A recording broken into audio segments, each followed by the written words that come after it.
tuning in to another episode of Candid Conversations. I am your host, Lucretia, and today's candid topic, once again, is rejection. So today we are talking about running to the Father in regards to rejection.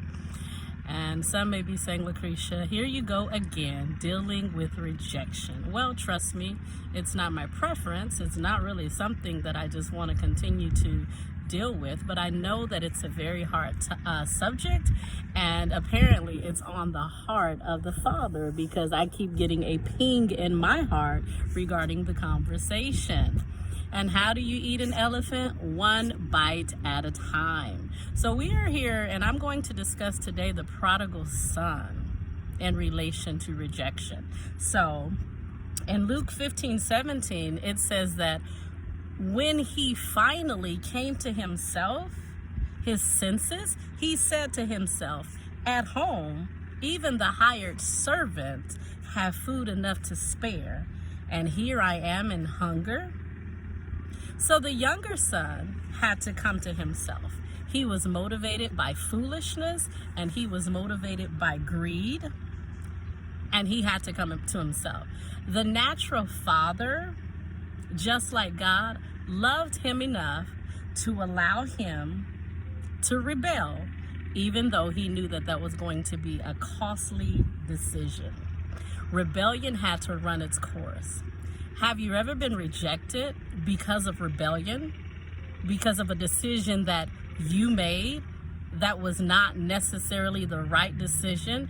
And so instead of being embraced, once you made that decision, you were shunned or you were rejected instead by someone in authority, a mother, a father, perhaps a leader. Rejection is rejection. So he wanted to be independent. And he wanted to be wasteful, and it was fun while it lasted. Isn't that the way it works? It's fun while it lasts, but then it begins to destroy your life. The famine came, and things got really bad. It was really real. He was broke, he was hungry, and he was working with the pigs.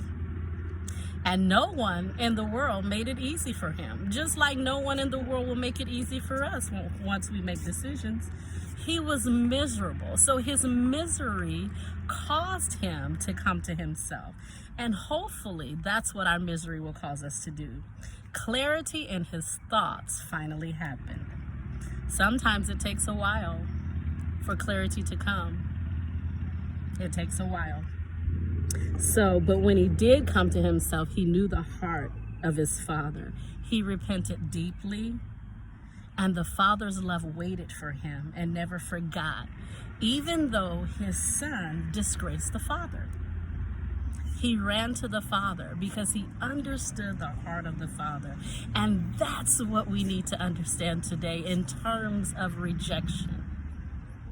That even when we blow it, yes, we do have to deal with the consequences, but it's pointless to run away from the Father because the Father says that I will never leave you. I will never forsake you. I will not reject you, even when you feel your lowest, even when you've done something that may be cause for rejection.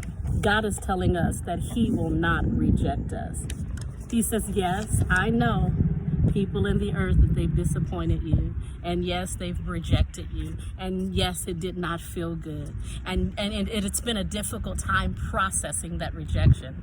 But God wants us to know that just like the father in the story of the prodigal son, when we come back to him, he is waiting with open arms, and that he will not reject us.